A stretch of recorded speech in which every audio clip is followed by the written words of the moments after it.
नमस्कार, खबरों की खबर में आपका स्वागत है। सत्ता, पावर, कुर्सी राजनेताओं से क्या क्या करवा लेती है, इसका आज एक बेहतरीन एग्जाम्पल नेपाल से मिला है। बॉलीवुड के महानायक अमिताभ बच्चन को जब से कोरोना के बारे में दुनिया को मालूम चला है, तमाम लोग उनके लिए दुआएं कर रहे हैं। टेलीविज़न में लगातार इसके बारे में चर्चा हो रही है, खबर दिखाई जा रही है। कुछ लोग सवाल भी पूछ रहे हैं कि अमिताभ बच्चन को सुशांत के मसले में कुछ बोलना चाहिए था, ब्ला ब्ला, ये सारी चीज़ें हो रही है। लेकिन हकीकत तो सही बात है कि एक बॉलीवुड के सबसे बड़े पिलर उनको कोरोना हुआ है। उनके बेटे अभिषेक बच्चन, ऐश्वर्या राय और उनकी पोती को कोरोना हुआ है। इसलिए हर हिंदुस्तानी ये चाहता है कि वो जल्द से जल्द ठीक हो जाए, उनके सेहत में सुधार हो और वो कोरोना के खिलाफ ये जो जंग है उससे वो जीत कर बाहर निकलें।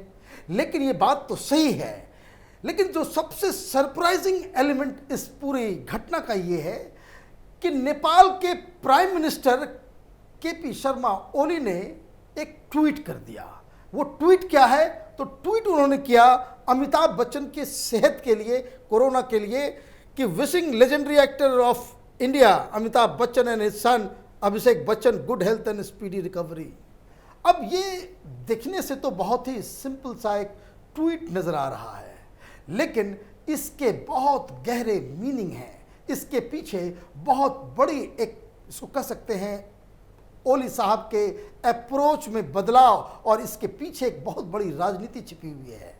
इसके बारे में मैं आपको बताऊंगा। लेकिन ये जो अचानक से इन्होंने जो ट्वीट किया है, इसके क्या मायने हैं? नेपाल के prime minister KP Sharma Oli ये वही हैं जिन्होंने नेपाल के मैप को बदल डाला और हिंदुस्तान के कई इलाकों को नेपाल का हिस्सा बता डाला। 3-4 महीने से लगातार वो भारत के खिलाफ जहर उगल रहे हैं, एंटी इंडिया सेंटिमेंट्स को भड़का रहे हैं, लोगों की भावनाएं भड़का रहे हैं नेपाल के अंदर। और तो और वहां पे एक सिटीजनशिप कानून में बदलाव लाया जा रहा है ओली साहब के द्वारा, कि जिससे जो महिलाएं वहां पे नेपाली सिटीजन से किसी से शादी करती है तो उसको 7 साल तक इंतजार करना पड़ेगा उनको वहां के सिटीजनशिप के लिए। बहुत सारी बदलाव भी हो रहे हैं, बहुत सारे बयान भी खराब हिंदुस्तान के खिलाफ बयान ये ओली साहब देते आ रहे थे। पूरी दुनिया कह रही है कि भाई चीन से ये कोरोना का वायरस आया है, लेकिन ये अकेले दुनिया के प्रधानमंत्री हैं जो ये कह रहे हैं कि भाई हिंदुस्तान की वजह से नेपाल में कोरोना फैल रहा है। और तो और पिछले 2 दिन से मैं आपको बता दूं, नेपाल में ऐसी घटना कभी नहीं हुई है कि नेपाल के अंदर भारत के टीवी चैनलों को बैन किया जाए। और इंडियन चैनल्स के ऊपर बैन क्यों लगाया जा रहा है? क्योंकि ओली साहब को लगता है कि हिंदुस्तान की जो मीडिया है ये उनके बारे में गलत खबरें फैला रहा है। और सबसे ज़्यादा जो पिंच उन्हें किया, जिससे वो हर्ट हो गए हैं, वो इस बात पे कि जो चाइनीज़ एम्बेसडर, वो महिला जिसके बारे में ये बताया जा रहा है कि वो ओली साहब के घर आना जाना दिन रात, बिल्कुल वो इंटरनल मैटर में बहुत ज़्यादा हस्तक्षेप कर रही है, तो उस बारे को लेकर के कि चूंकि उससे साख पूरी दुनिया में भी नेपाल की साख खराब होगी, नेपाल के अंदर उनकी स्थिति खराब है, तो लोग सवाल पूछ रहे हैं कि भाई ये जो चाइनीज एम्बेसडर है, ये महिला हर चीज में वो क्यों सरकार में ना घुस रही है अपना। तो बहुत सारे तरफ से वो घेरा जा रहा है। तो इस बात को लेकर के ओली साहब की रणनीति ये रही कि वो उन्होंने चाइना वर्सेस इंडिया गेम करके कि भाई चाइना जो है वो के साथ वो मिल गए और हिंदुस्तान के खिलाफ वो जहर उगलने लगे, और इसलिए वहाँ पे एक दूसरे तरह का माहौल बन गया। हकीकत क्या है? हकीकत यह है कि नेपाल की जनता वहाँ से पूछ रही है ओली साहब से कि भाई किसी भी एम्बेसडर को वहाँ के पॉलिटिकल लीडर से, वहाँ के मंत्री से, वहाँ के राष्ट्रपति से, वहाँ के प्रधानमंत्री से मिलना जुलना, ये कौन सी डिप्लोमेसी का कौन सा ये पार्ट है? ये कौन सा चरित्र है कम्युनिस्ट पार्टी का कि आप चाइना से सीधे जो है वो आप आदेश लें और उसका पालन आप नेपाल के अंदर में करें, और उसके बाद अगर ये हकीकत कोई बताता है तो आपको लगता है कि भाई नेपाल की सॉवरेनिटी के ऊपर आप हिंदुस्तान की मीडिया सवाल उठा रही है।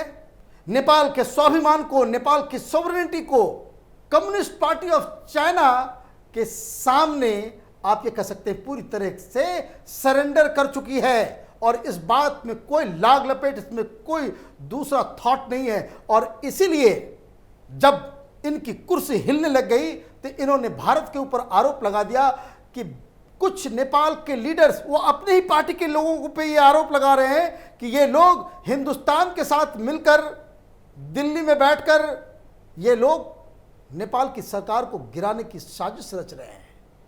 अब जब ये उन्होंने बयान दे दिया तो लोग वहां भड़क गए हिंदुस्तान के खिलाफ। वो लोग बोले लग गए भाई ये हिंदुस्तान हर चीज में ये बिग ब्रदर क्यों बना हुआ है, हिंदुस्तान के खिलाफ इन्होंने भावनाएं भड़का दी। तो इनकी ही पार्टी के लोग जो सवाल ने उन्होंने पूछा कि ओली साहब आपने ये इल्जाम तो लगा दिया कि नेपाल के कुछ लीडर सरकार को गिराने के लिए हिंदुस्तान के साथ मिलकर साजिश रच रहे हैं, तो आपका ये दायित्व है कि आप उन लीडर्स के नाम बताएं कि वो लीडर्स कौन हैं जो सरकार को गिराने के लिए हिंदुस्तान के साथ मिलकर साजिश रच रहे हैं। अब ये चारों तरफ से फंस गए। अब समस्या क्या है वहां पे, चूंकि वहां पे कम्युनिस्ट पार्टी है, लगातार इस बात को समझना जरूरी है कि दुनिया में कोई भी कम्युनिस्ट पार्टी है उसकी चाबी चाइना के पास होती है। और चीन के एम्बेसडर का इंटरनल अफेयर्स में जिस तरह से हस्तक्षेप हो रहा था, ये मसला जब गरमाने लगा तो ओली साहब को भी अब समझ में आने लगा है कि अब उनकी छुट्टी होने वाली है। लगातार बातचीत पे बातचीत हो रही है, लेकिन पार्टी के अंदर लोग मान नहीं रहे हैं, वो माइनॉरिटी में आ गए हैं। और इसलिए उनको लग रहा है कि चूंकि बात इसमें समझने की ये है कि जो लोग इस्तीफा मांग रहे हैं वो लगातार इस बात को कह रहे हैं कि चीन के साथ नेपाल ज़्यादा दिन तक सरवाइव नहीं कर सकता है। चीन एक विस्तारवादी नीति पे चलने वाला एक देश है। 11 जिलों के अंदर चीन नेपाल की जमीन को कब्जा कर चुका है। एवरेस्ट के ऊपर, जिसको ये लोग सागर माथा कहते हैं, जो नेपाल पूरी दुनिया में जिसके लिए जाना जाता है, उसके एक साइड पे चीनियों ने अपना कब्जा बना लिया है। वहां पे 4G का नेटवर्क वहां पे उन लोगों ने क्रिएट कर लिया है। कई सारी चीजें हैं, लेकिन ये प्रधानमंत्री ओली हैं जो नेपाल की जनता को अंधकार में रखकर ये सारी चीजें चीन के जरिए नेपाल के ऊपर अपनी सत्ता को कायम रखना चाह रहे थे। और पिछली बार भी जब इस तरह का डिमांड हुआ था तब चीन ने, अपनी कम्युनिस्ट पार्टी ऑफ चाइना ने हस्तक्षेप करके इनकी कुर्सी को बचाया था। लेकिन अब चूंकि ये बिल्कुल ही एंटी इंडिया मसला वहां पे बन रहा है और जो लोग अपोजिशन में हैं वो ये कह रहे हैं कि हिंदुस्तान से दुश्मनी मोलना ये नेपाल के भविष्य के लिए बिल्कुल ही खराब है। क्योंकि ओली साहब कर क्या रहे हैं, अब मैं आपको बताऊं, ओली साहब जो है अचानक से वो चीनियों के साथ मिलकर नए नए सपने नेपालियों को दिखा रहे हैं। कभी वो कहते हैं भाई ट्रेन आ जाएगी चीन से, चीन जो है वो ट्रेन बना देगा। बाद में मालूम चलता है कि तो सिर्फ हवाई है, ऐसा कोई प्रोजेक्ट ही नहीं है। लेकिन इन्होंने ताम झाम से ये कर दिया। ये लैंडलॉक्ड कंट्री है, चारों तरफ से जमीन है, लेकिन इन्होंने एक डिपार्टमेंट शुरू कर दिया वहां पे पोर्ट बनाने का, समुद्री। मालूम चल रहा है कि वो बता रहे कि भाई पूरा पहाड़ी इलाका है और वहां पे आप कैसे जहाज़ों से, नदियों के रास्ते से आप वहां पहुंचेंगे, नहीं पहुंचेंगे, तमाम तरह की चीज़ें हैं। लेकिन ओली साहब की अब तक कुर्सी इसलिए बची हुई है क्योंकि ये चीन के पिछलग्गू की तरह वो काम कर रहे हैं, इसमें कोई दो राय नहीं है। अब सवाल ये उठ रहा है कि जब ओली साहब को ये रियलाइज़ हुआ कि वाकई हिंदुस्तान अगर बॉर्डर्स के ऊपर कड़ाई कर दे, फिर से सप्लाई बंद कर दे, तो नेपाल के अंदर में बहुत ज़्यादा प्रॉब्लम शुरू हो जाएगी। नेपाल के लोग हिंदुस्तान में लाखों की संख्या में जॉब करने आते हैं। अगर उस पर रुकावट कर दिया गया, अगर उसको रोक दिया गया, तब नेपाल का क्या होगा। कई सारी बातें हैं और उनको ये भी अब समझ में आ रहा है कि जो नेपाल की जनता भी जो है वो कुछ कम्युनिस्ट, बहके हुए कम्युनिस्ट जो नेपाल के अंदर में, वो भले ही उनका साथ दे दे, लेकिन ज़्यादातर नेपाल की जनता इस बात को रियलाइज करती है कि ये जो भारत के साथ रोटी और बेटी का जो रिश्ता है, इसको ख़त्म नहीं करने की ज़रूरत है। अगर ऐसा होता है तो नेपाल को ही नुकसान होने वाला है। और ओली साहब को शायद अब इस बात का रियलाइजेशन होने लग गया है कि अगर वो हिंदुस्तान के खिलाफ जिस तरह की मुहिम वो चला रहे हैं लगातार, अगर वो जारी रहा तो इनकी कुर्सी जानी तय है। और इसलिए एक जब मौका मिला, एक तरफ आप देखिए टेलीविजन चैनल्स को बैन कर रहे हैं और अब जब मौका मिला है उनको, अमिताभ बच्चन के सहारे इन्होंने हिंदुस्तान की तरफ एक, सो कह सकते हैं, एक संदेश देने की कोशिश की है कि हम इतने भी बुरे नहीं हैं। हमें अपना दुश्मन मत मानो। हम चाइनीज़ एजेंट नहीं हैं, हम चाइनीज़ की दलाली नहीं कर रहे हैं। हम हिंदुस्तान के साथ भी अच्छा रिश्ता रखना चाहते हैं और इसलिए मौका पड़ते ही इन्होंने अमिताभ बच्चन के अच्छे स्वास्थ्य के लिए कामना करते हुए उन्होंने ट्वीट कर डाला। लेकिन अब सवाल ये उठ रहा है कि नेपाल के अंदर अब क्या होने वाला है। नेपाल में लगातार इनके इस्तीफे की मांग हो रही है, क्योंकि नेपाल के अंदर में एंटी इंडिया इतना ज़्यादा भावना फैला करके राजनीति करना थोड़ा मुश्किल है।